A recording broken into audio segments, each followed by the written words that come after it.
My name is Diego, and I was there when Victoria's story changed forever. On March 15, 2024, at 3:47 p.m., outside the downtown courthouse, Victoria received the $2.3 million settlement from her ex-husband's estate. She stood on those marble steps, her heart pounding with a mixture of relief and disbelief, and she smiled for the first time in months. The victory should have tasted sweet. The morning coffee from the nearby cafe drifted through the spring air, mixing with the scent of blooming magnolias. Wind chimes from a street vendor created a gentle melody that seemed to celebrate her triumph. I watched her shoulders straighten with newfound strength, her chin lifting with the dignity she'd fought so hard to reclaim. After 3 years of legal battles, she had finally won. For the first time in years, Victoria felt like someone they left alone to breathe freely. But she smiled while her hands trembled uncontrollably. How can victory feel like poison in your veins? What nobody knew was that the settlement money came with a price Victoria never saw coming. Hidden in the legal documents was a clause that would turn her greatest triumph into her most dangerous nightmare. The money was real, but so was the target it painted on her back.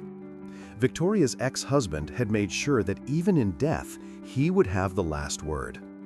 Those peaceful moments when they left alone would soon become a luxury she could no longer afford. The scent of morning coffee drifted through Victoria's cramped apartment as she arranged the Dollar Tree turkey centerpiece on her small dining table. The plastic leaves looked garish under the fluorescent kitchen light, but it was all she could afford after Michael had drained their savings account again for another one of his guaranteed success business ventures. "Victoria, this pie tastes like cardboard," Michael complained from the living room, his voice carrying that familiar tone of disappointment that had become the soundtrack of their marriage. He held up a forkful of the store-bought pumpkin pie she'd grabbed during her lunch break at Budget Inn. "Couldn't you have at least tried to make something homemade for Thanksgiving?" She forced a smile as she joined him on their second-hand couch, her body aching from pulling another double shift. The wind chimes on their tiny balcony clinked softly in the November breeze, a sound that used to bring her comfort, but now only reminded her of how small their world had become. "I'm sorry, honey.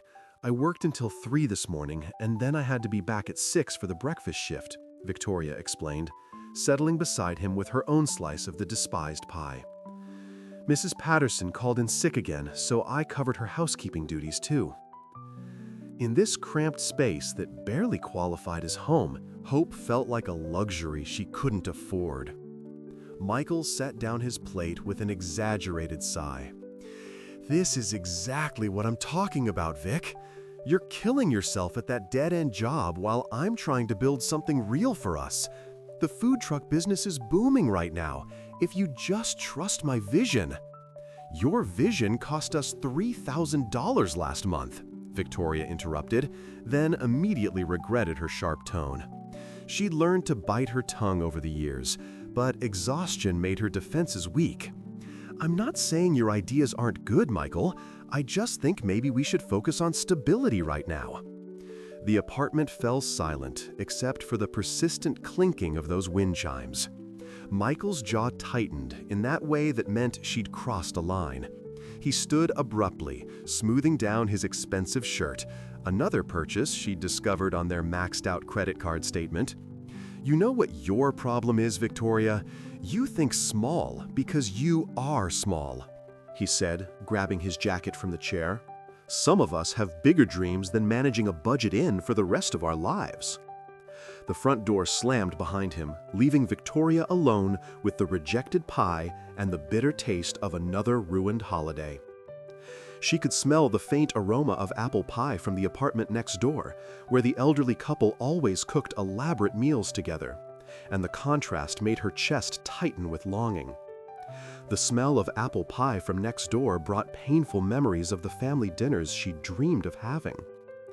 Her phone buzzed on the coffee table, a text from her night shift supervisor asking if she could come in early to help with a plumbing emergency in room 237.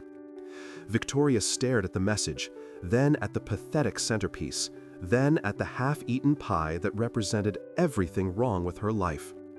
She was typing her usual, "Of course, I'll be right there," when another text appeared.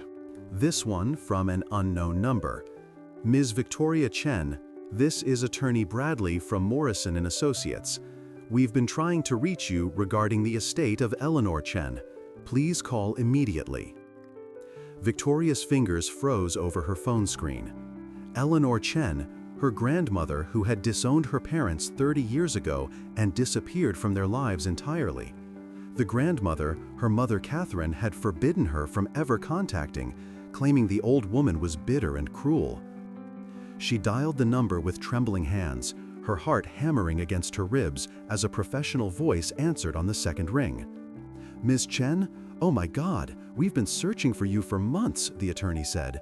"I can't believe we finally tracked you down through your employment records. Your grandmother's will was very specific. Everything goes to her only granddaughter." Victoria Chen. "I don't understand," Victoria whispered, sinking back onto the couch. "Everything?" "The entire Chen Holdings portfolio, ma'am.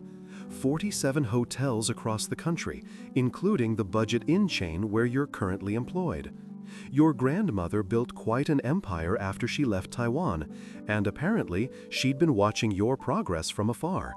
She was particularly impressed by your work ethic and dedication to the hospitality industry." Victoria's phone slipped from her numb fingers as the attorney's words echoed in her mind. She owned Budget Inn. She owned the chain where she'd been scrubbing toilets and covering double shifts for 3 years, where she'd been treated like disposable help by management and customers alike. The wind chimes outside continued their gentle song, but now they sounded different, like a celebration she was finally ready to hear. The smell of fresh coffee filled the living room as Victoria sat cross-legged on the carpet, surrounded by scattered bank statements and credit card bills. The morning sun streamed through the windows, casting long shadows across the financial documents that had arrived in yesterday's mail. She'd been putting off this monthly ritual of balancing their accounts, but with Michael's recent promotion at the marketing firm, she wanted to surprise him with how much they'd managed to save. The distant traffic hummed outside their suburban home as she traced her finger down the joint account statement, mentally calculating the numbers. Her heart felt light with hope. They were so close to having enough for the down payment on that house with the bigger yard, the one Michael had circled in the real estate listings, the one where Catherine's kids could finally have their own rooms when they visited. Then she saw it, a withdrawal for $5,000, dated just 3 days ago. Cash advance from their joint savings account. The account where she'd been carefully depositing every extra dollar from her double shifts at the hotel, money she'd been secretly earmarking for something special. Victoria's hands trembled as she grabbed her laptop, logging into their online banking. There it was again, the same withdrawal, with a note in the memo line, "Vegas trip, MD," Michael's initials. The sound of his key turning in the front door made her stomach lurch. She heard him whistling some tune from the radio, probably still riding high from whatever boys' weekend he'd been planning. The same weekend he'd mentioned casually last week, the one she'd assumed was just talk. "Hey babe, you're up early," Michael called from the entryway, his voice carrying that cheerful tone he used when he was trying to deflect attention from something. Victoria held up the bank statement, her voice catching in her throat. "Michael, we need to talk about this withdrawal. $5,000? From our savings?" He appeared in the doorway, still wearing yesterday's clothes, his hair disheveled. For a moment, something flickered across his face. Guilt, maybe, or annoyance at being caught. "Oh, that," he said, shrugging as he loosened his tie. "Yeah, the guys and I decided to make the Vegas trip happen. You know how it is. Sometimes you just have to live a little." "Live a little?" Victoria's voice rose higher than she intended. "Michael, that was our house fund. The money I've been saving from working extra shifts, sleeping 4 hours a night so we could..."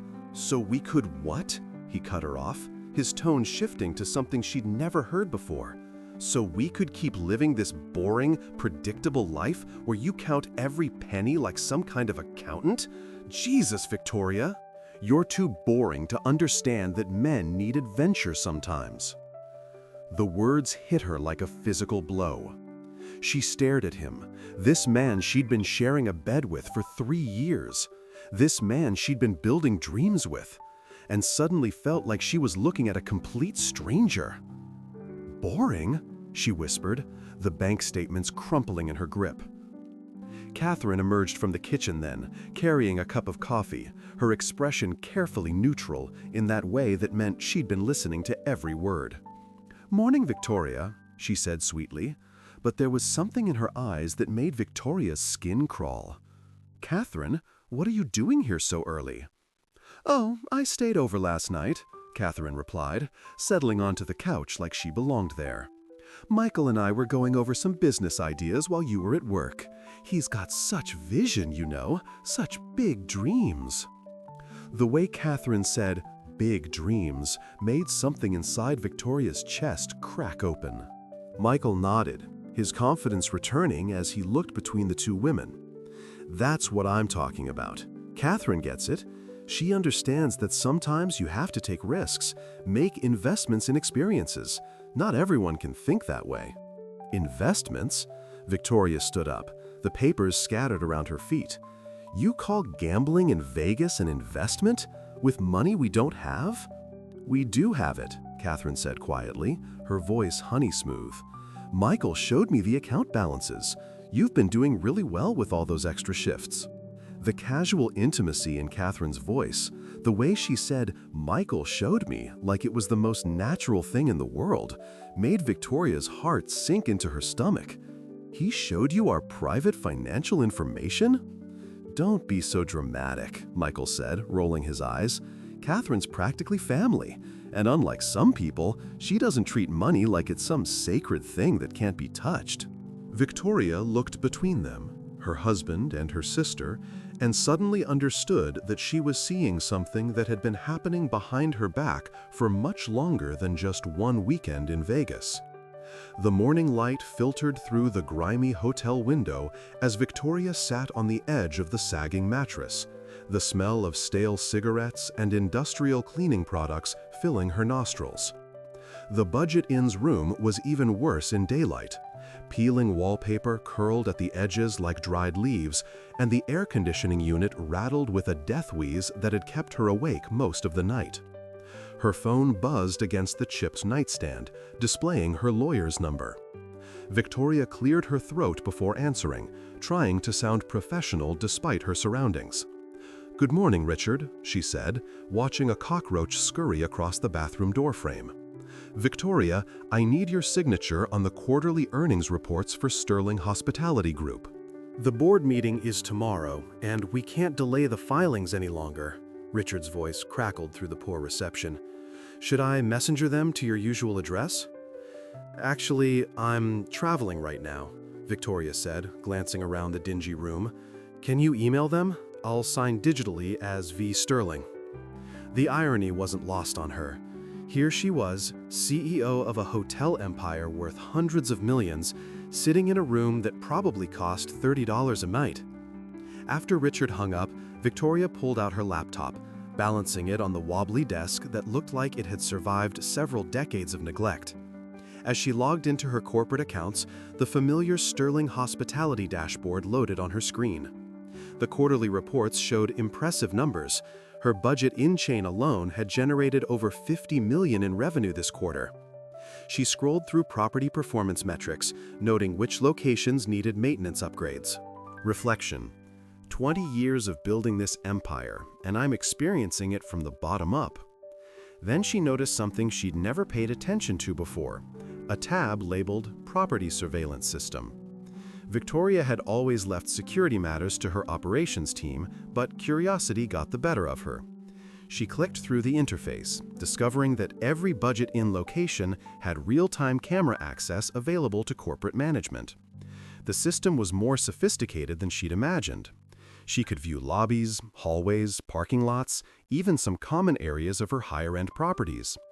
Victoria found herself oddly fascinated watching the mundane activities of guests and staff across her hotel network.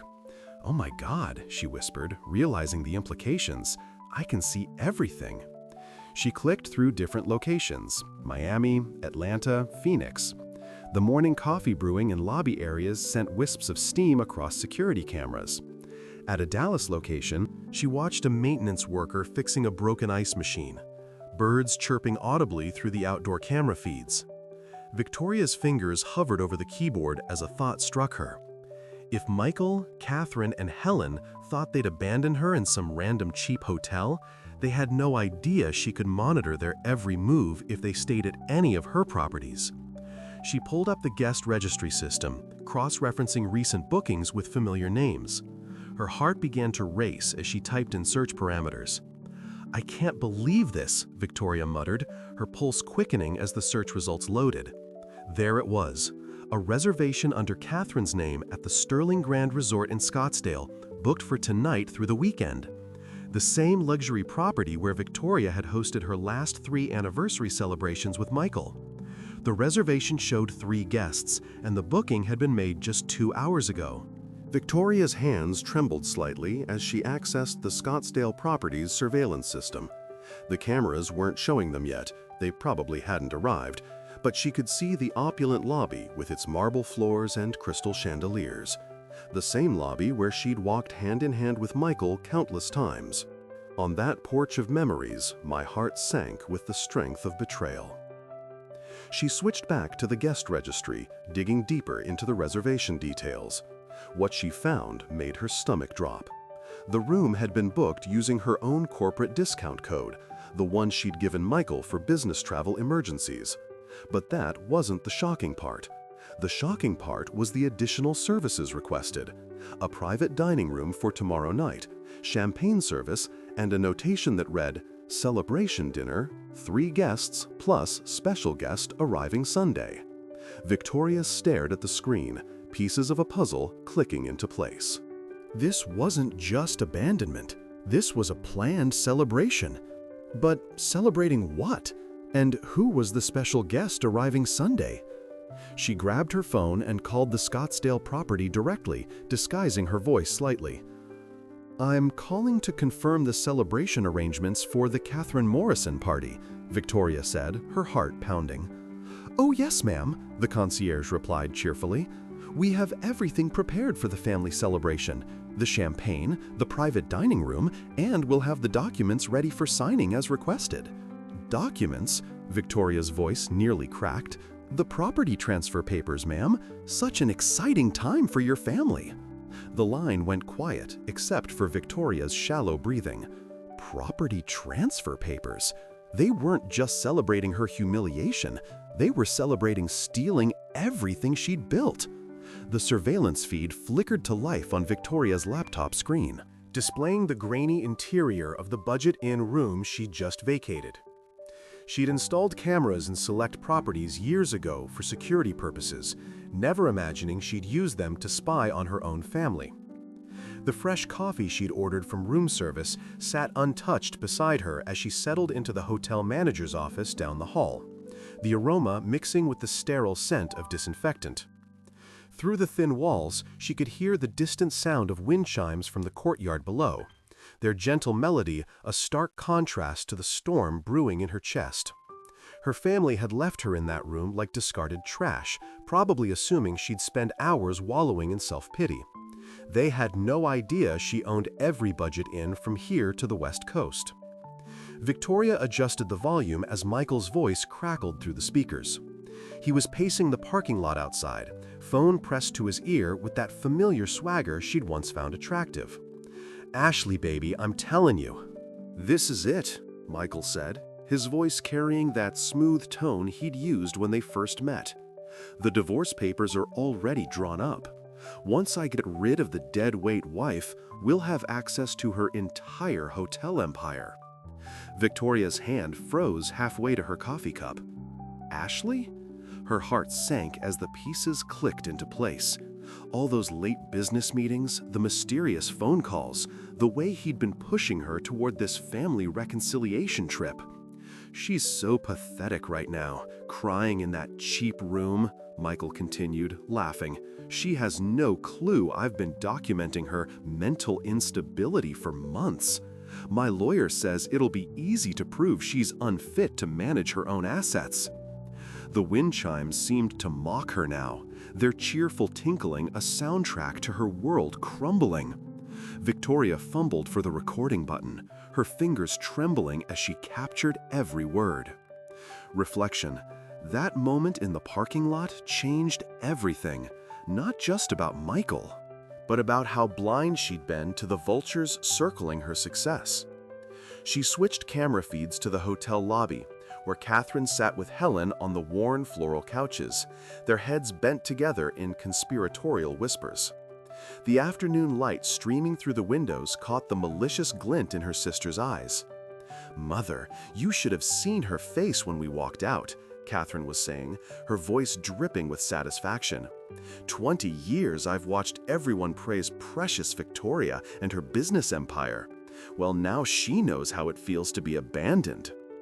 Helen nodded approvingly, her weathered hands clasped in her lap. She always was too proud for her own good. Maybe this will teach her some humility. "Oh, it gets better." Catherine leaned closer, her voice dropping to a whisper that the sensitive microphones still caught. "I've been talking to Michael about the inheritance. Did you know she never updated her will after Dad died? If something happens to her, everything comes to me as next of kin." Victoria's blood ran cold. The fresh grass scent drifting through the office window suddenly seemed cloying, overwhelming. She gripped the desk edge, knuckles white. "What do you mean, if something happens?" Helen asked, though her tone suggested she already knew. "Let's just say her mental health has been questionable lately," Catherine replied with a shrug. "All those stress-related breakdowns, the way she's been isolating herself. It wouldn't be surprising if she did something drastic." Cultural reflection. In the living room of her childhood home, betrayal had always tasted like strength, bitter but fortifying. Victoria switched feeds again, this time catching Michael back in the original room, rifling through her purse with practiced efficiency. He pulled out 2 20s, then her credit cards, photographing the numbers with his phone. "Stupid woman never checks her statements properly," he muttered to himself, pocketing the cash. "Been skimming for months, and she's never noticed a thing." The wind chimes outside grew more insistent as a storm front moved in, their metallic song now sounding like a warning bell. Victoria's shock crystallized into something harder, more focused. These people, her husband, her sister, her own mother, had orchestrated this entire scenario to destroy her. But they'd made one critical mistake. They'd underestimated exactly how much Victoria had learned about survival during those years she'd built her empire from nothing. Every hostile takeover attempt, every business rival who'd tried to crush her, they'd all taught her that sometimes the only way to win was to let your enemies think they'd already won. Victoria pulled out her phone and dialed her lawyer's number, her voice steady despite the rage coursing through her veins. "Richard, it's Victoria," she said when he answered. "I need you to prepare some documents immediately. And cancel that meeting about the quarterly reports. I have a much more pressing matter to discuss." The surveillance feeds continued rolling, capturing every damning word, every stolen dollar, every calculated betrayal. They thought they'd left her powerless in a cheap hotel room. They had no idea they'd just walked into her web. The aroma of pancakes drifted through the hotel's executive floor as Victoria positioned herself at the surveillance monitor, her fingers trembling slightly as she dialed her corporate security chief. The morning light filtered through the manager's office windows, casting long shadows across the mahogany desk where she'd spread out her legal documents like battle plans. "Thompson, it's Victoria," she said into her phone, watching the screen where Michael and Catherine remained in animated conversation in that cheap budget in-room. "I need you to freeze all joint accounts immediately, every single one." The sound of birds chirping outside created an almost mockingly peaceful backdrop to what felt like the systematic dismantling of her life. She could hear Thompson's keyboard clicking through the phone as he accessed the corporate banking systems. "Ma'am, are you certain about this? The joint accounts with Michael include—" "All of them," Victoria interrupted, her voice steady despite the storm brewing in her chest. "And change the locks on the Park Avenue apartment. I want new security codes on everything by noon. Richard. That moment in the living room last week, when Michael complained about store-bought pie, suddenly felt like a lifetime ago. She ended the call and immediately dialed her lawyer, never taking her eyes off the surveillance feed.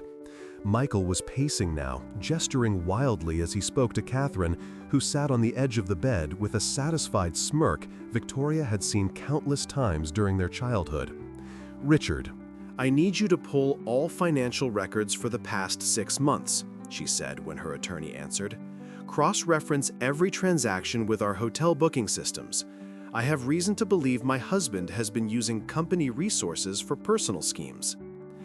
The smell of rain on pavement began to drift through the slightly open window, mixing with the lingering pancake aroma from the hotel restaurant below. Victoria inhaled deeply, finding unexpected strength in the familiar sense of a world she'd built from nothing. Victoria, what's happening? Richard's concern was evident. I sound like someone who just discovered her entire family has been playing a long game, she replied, adjusting the audio controls on the surveillance system. And I'm about to get everything on record. Cultural reflection. In corporate America, family betrayal cut deeper than any business deal gone wrong. The voices from the budget-in room suddenly became crystal clear through the enhanced audio system. Victoria grabbed a digital recorder, positioning it near the speakers as Michael's voice filled the manager's office. The beauty of it is, she never suspected a thing, Michael was saying, his tone dripping with the same charm that had once made Victoria's heart race. All those late nights I claimed were business meetings? I was actually meeting with her competitors, learning everything about her expansion plans. Catherine's laughter was sharp and familiar. Oh my God, I can't believe she fell for the loving sister act for this long. Remember when we were kids and she'd always get the bigger piece of cake? Well, now she's about to lose the entire bakery. Victoria's hands clenched into fists as she listened, the sound of her own heartbeat thundering in her ears. The birds outside seemed to chirp louder, as if nature itself was mocking the revelation unfolding before her. The divorce papers are already prepared, Michael continued.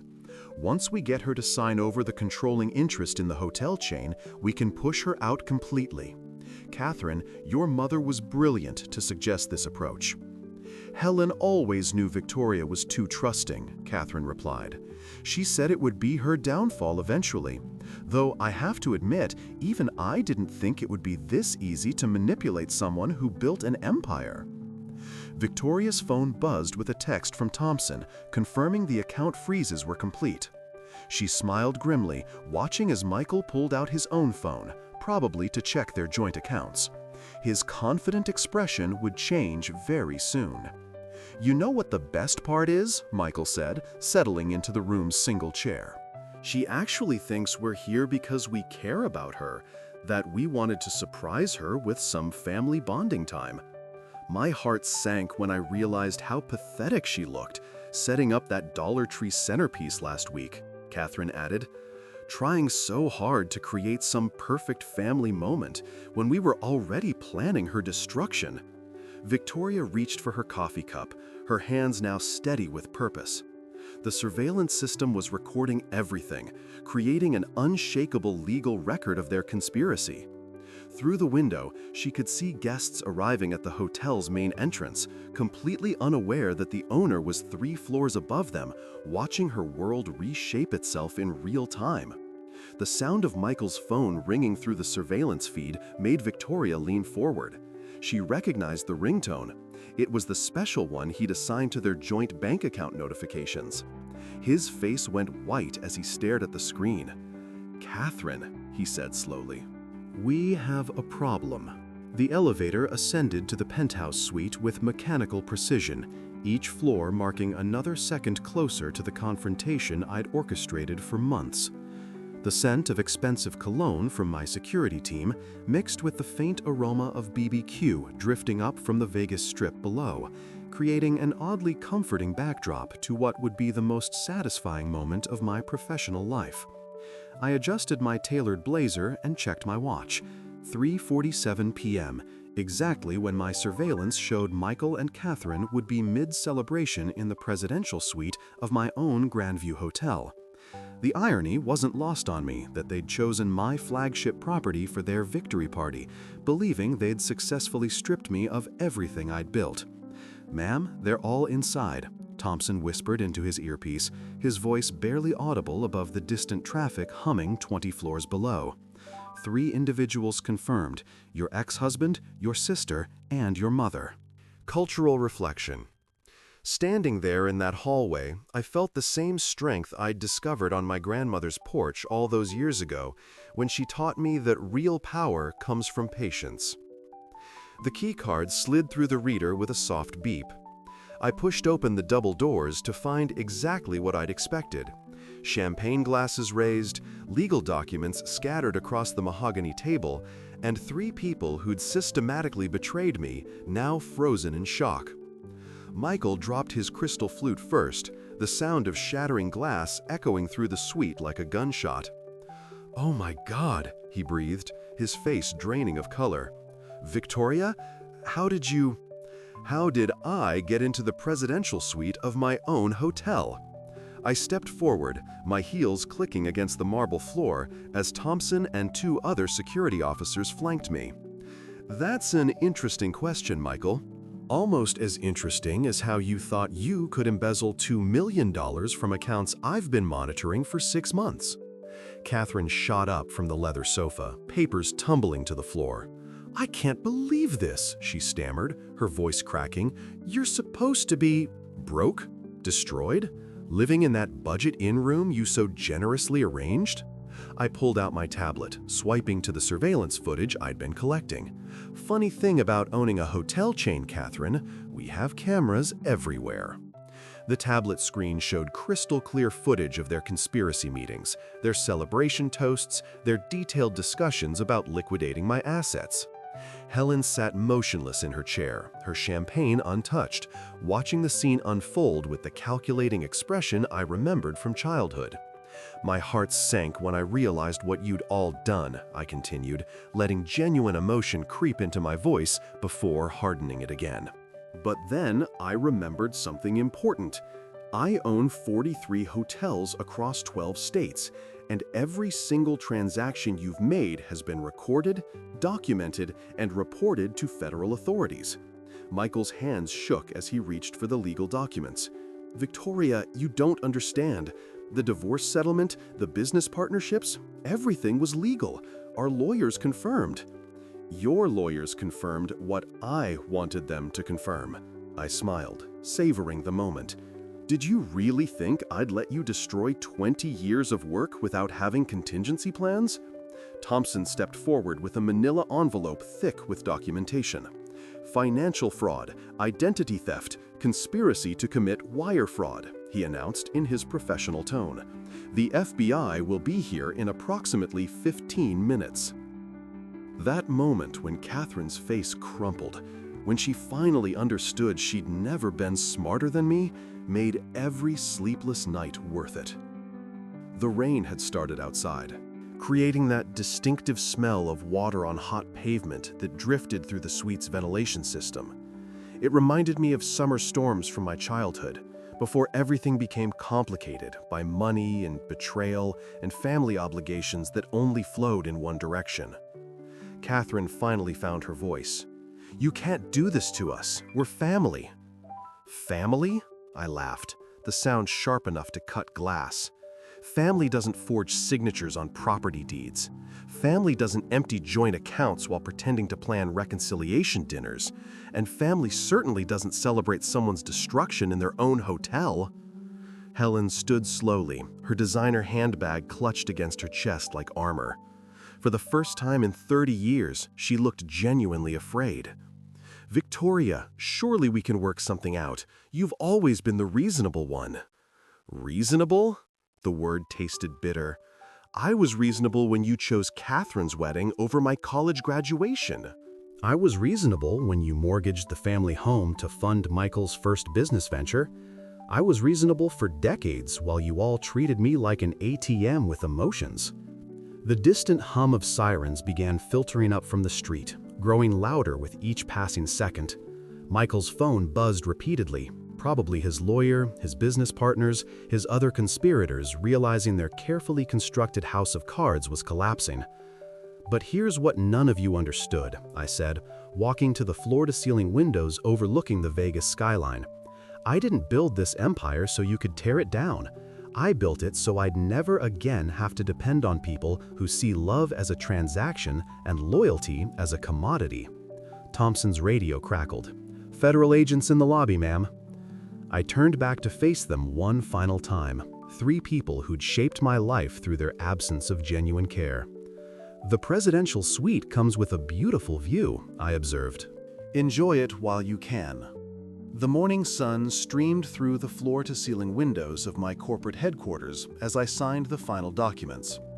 The smell of fresh coffee from my assistant's desk mingled with the leather scent of bound contracts, each page representing months of careful planning.